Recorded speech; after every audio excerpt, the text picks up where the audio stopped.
Pete, when you go back and look at the game yesterday, what stood out about the changes the defense made to go from, the last couple games to getting all the stops you got yesterday? It was really a little bit of a shift in some placement of the players, and that's where we included Ryan Neal, and that worked out really well. We just did a couple things a little bit different and tried to take advantage of our guys' strengths, and it worked out. It was just it was just good adjustments. Jackie. Hey, Coach, what did you think of Alex Collins' contributions on offense? No, it was really obvious. He had the big catch and run, which was, that was easy for him, but that was a nice play. Changed field position, got us moving a little bit. But his running was just real effective and real consistent. And then he had the really nice touchdown run, it really was dancing through the mess, and it looked great. But Alex has really been a come-through guy for us. He's really done a nice job when we've called on him, and he practices really hard. He's really tuned in every day, and so he prepares to do well, and it happened. It was great. Corbin. Hey, Pete, Trey Brown is going to start practicing coming off injured reserve. Do you anticipate that he has a chance to be able to play with there only being 3 days until playing the Rams? I'm not in anticipation of that. He could. So we'll see what happens. The practice format this week is not one that is set up for a guy to show his return, ability and stuff into the game. So we'll work him out hard around the practice, but we'll see. We'll see what happens. But we're really, really, pleased to get him back. He played Matthew Stafford several times in Detroit, and now he's in Sean McVay's offense. How have you seen him elevate that scheme in his new setting? And what does he provide as far as challenges that's different than what you saw with Jared Goff? Well, the system is really basically the same with different emphasis in terms of how much they're doing some stuff, but it's basically the same plays and all. Big, tall, hard throwing quarterback is what both those guys are, and very similar in when you look at the game. But I think you can tell that the coaches are really trusting Matthew and really giving him a lot of latitude to throw the ball a lot and spread the field, and it's obvious that they really are excited about what he contributes. He's seeing a terrific scheme. He's seeing excellent receivers. The pass protection, he's been sacked 3 times in 4 games. That's quarterback's dream. So they're off to a terrific start, and it looks really like it was a great move to get him. I think he's uplifted their program, it seems, and they're excited about it. Michael Sean. Hey, Pete, what do you make of your offense's third down numbers through 4 weeks? They're not good enough. We need more conversions. We need to keep moving it. We need more consistency. Why haven't the numbers been good enough? We're not making the first downs, Mike. We got to get them, and so there's so many factors that go into that. I know you would like to check a box here, but it isn't that easy. And I haven't found that the consistency of us going back to the same guys in similar situations, which sometimes happens. You get going to DK, you get going to Tyler. And Gerald is a factor for us when he's there too. There's a rhythm for it that we haven't found yet, and we're still working for it. When you guys are looking at the third down numbers, are you breaking those up like 3 and less, and then like 4 and whatever, just to separate how you guys are doing versus short yardage third downs and obvious passing third downs? Michael, I'm almost surprised you're asking me that, because that's all we do. Yeah, we look at third down situations in every direction you can look at it, and we'll go back years. We'll do all kinds of extensive research to figure it out, what to expect and what's best worked against what they're doing now too.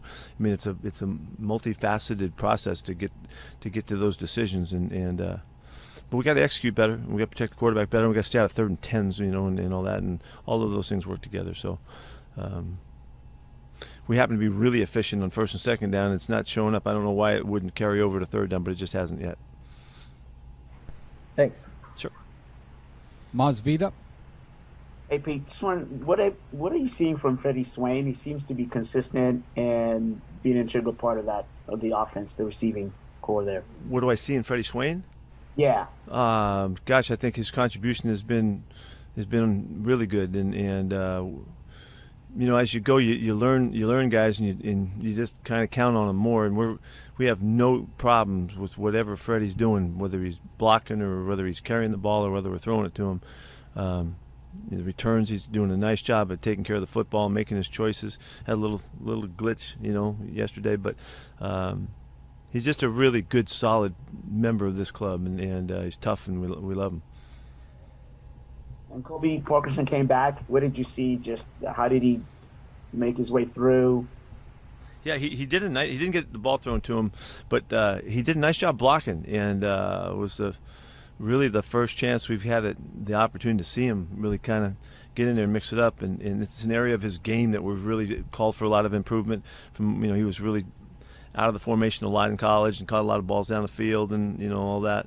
Wasn't relied upon as a big blocker, and so he's developing that. But he did a pretty good job in this game first time out. Thanks. Tim.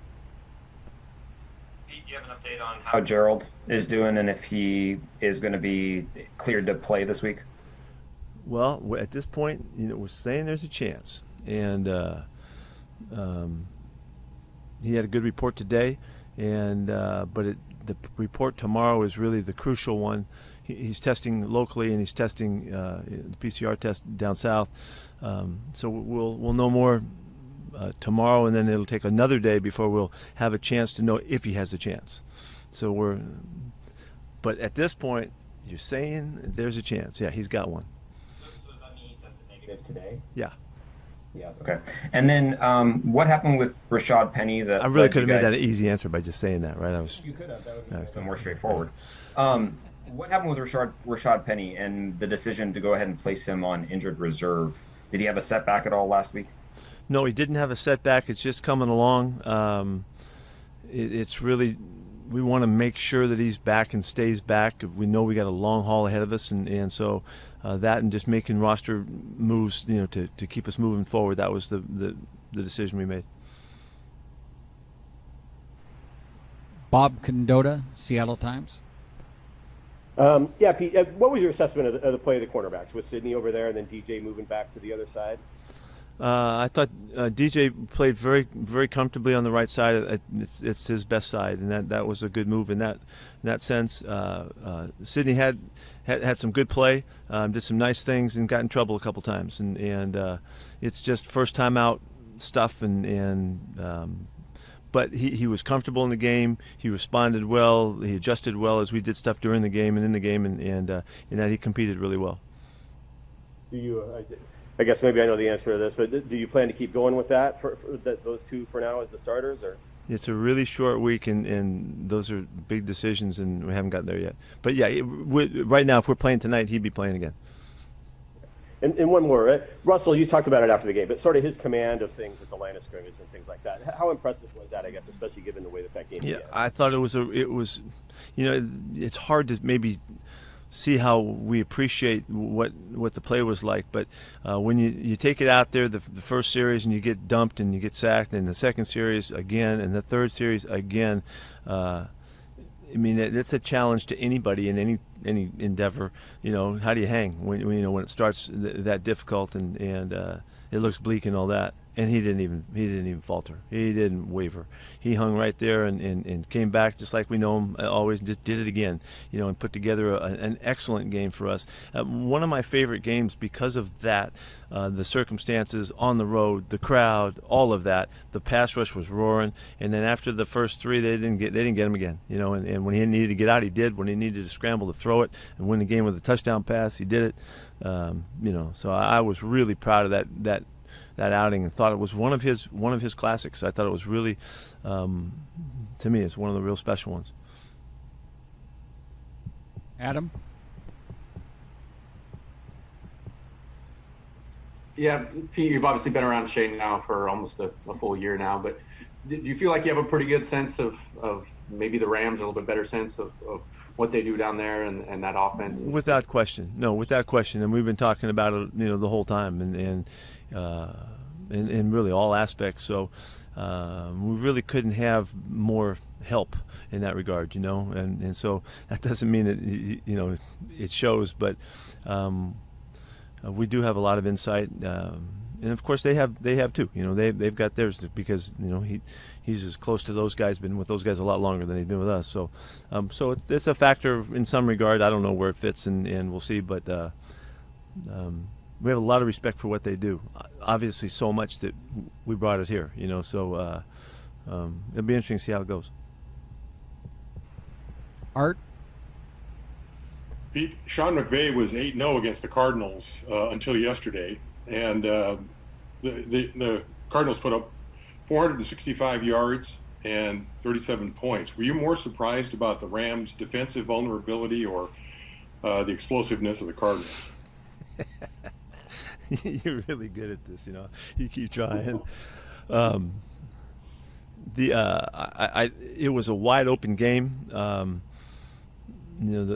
Both teams were chucking it, and it was an exciting football game to watch. Big plays on both sides, and really the Cardinals just kept on moving it and just kept making things happen, and turned out that was a terrific win for them. And they were ahead the whole time, and really held on to it and played great with the lead and all of that. Against last year's best defense in the NFL, so that's a big statement for them. This division is going to be, I hope we'll be part of making this really wild. And yesterday's game was good for us, and of course, but it was hard fought. And theirs was. All of these games are going to be really exciting as we go through the schedule. And that was one game, and the Cardinals had a big day, and you got to give it to them. Greg. Sir, when you're going to dime, or any time you have extra defensive backs, how much is that giving Jamal Adams freedom to do a lot of other things? Somebody asked that kind of last night, I think. I don't know that it has anything to do with Jamal. I don't know that it gives him more freedom. I don't see it that way. It's just another guy on the field that's doing his thing. Whenever a guy is making things happen and making plays, he helps everybody. And so what you saw yesterday and what I saw, I was really exciting play from our safeties. I thought both guys played great and were all over the place and making hits and getting in the way of the throwing game and making crucial tackles when we weren't getting them down up front and hitting like crazy. I think what Ryan adds to us is the special juice that he brings, his toughness that he brings, his willingness to go throw his body around. He had a huge hit on the sidelines, and another couple good smacks, that just adds to it. And in that regard, everybody can feel that in general, and they feel the fuel of that. And I thought that was pretty exciting yesterday. And I was really happy with all three of those guys. They're all the safeties for us, but. I thought their play was really noticeable. And how fair is it to say that you won't really know where you are offensively until you can do it against the Rams? Well, they were a standard last year, and we'll see. We'll see how it goes. I don't know if I give anybody that kind of calling. I don't know. But they're the best in the league last year, and they're working to figure it out again this year. They got a great scheme, and they got terrific people and all that. We'll let you know. I don't know that any one game's going to make the difference in figuring that out, so can't call it that way. Hugh? Yeah, Pete, Hugh, what's up, man? Where you been? Just been around, but cool. Congratulations yesterday. Hey, that long touchdown pass in the third quarter by the 49ers, it appeared you're in a 3-deep zone. You got a curl flat player over the slot. When that slot runs a wheel route, does the curl flat player have to carry the wheel? It depends on the situation and the call. We have different ways that we do it, and some teams might always do it the same way. We don't. We have a couple different ways that it comes out. Depends on how we control the zone, the zone approach to it. There's different things that we do. Sometimes we man it up, sometimes and sometimes we don't. It depends. How about on that play? Why would you need to know that? Why is that so important to you? Well, because I think there's a narrative that Sydney, that was all on Sydney, and I know that there's a lot of teams that will carry the wheel from the curl flat, but as you've pointed out, sometimes you do, sometimes you don't. I'm just curious. In that, was Jamal doing what you wanted him to do on the play? I'm gonna leave it like this because I don't want to answer this question. Because it isn't necessary for me to answer it. We didn't do it right, and we didn't handle it the way we were supposed to, and that's good enough. How about, okay, thank you. And how about on the first touchdown, was Sydney expecting any safety help on that side of the field? He could have had help more so from the safety. He could have got back on that break as well. Sydney really played that play really well. Sunk all the way back. I think you're seeing it as cover two, and he sunk all the way back in beautiful fashion. Just couldn't win at the ball. We would have loved to have had help from the safety on that one, because obviously the guy was big and he just kind of out-bodied Sydney on the play. It would have been nice coming from the front side. We might be able to make a hit and knock the ball out like we did on a couple other ones. Yep. Good job doing your homework. Hey Pete, how's Eskridge doing? Does he look like he's got a chance to? Yeah, he's gonna practice today and go with us and work. Like I told you, he practiced really well last week. We're gonna watch and see how he handles the work. And whenever you're coming back from concussion stuff, it's really sensitive and critical that we do it right. And so we're gonna keep protecting him until there's no signs, no nothing. He feels good, is ready to run and all that kind of stuff. We just got to see how he takes to the workload and see what he's like after the practice, and really take it one day at a time. So we're looking after him with very carefully, and want to make sure that we do the right thing. Brady? Hi, Pete. When you were setting out to find your next coordinator, what qualities were you looking for? Well, that's a big question. How can I make it succinct for you?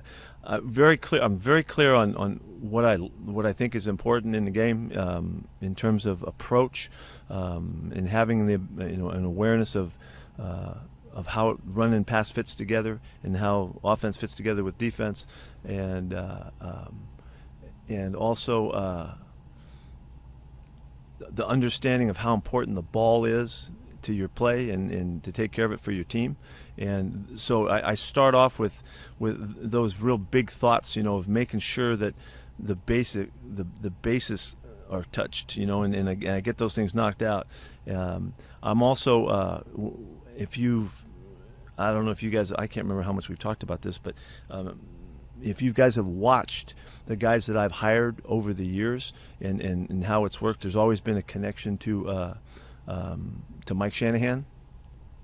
I don't know if I've ever said it to these guys, but anyway, Mike Shanahan was one of my favorite coaches back in the day, and his understanding of ball and how he put together the West Coast offense that came out of the Coach Walsh system, and how he evolved.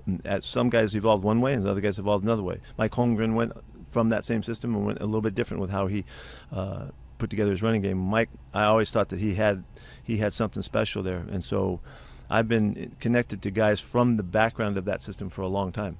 If you guys can put that lineage together, and I thought Shane was, and a couple other guys from that same background were guys that I was really excited about as well.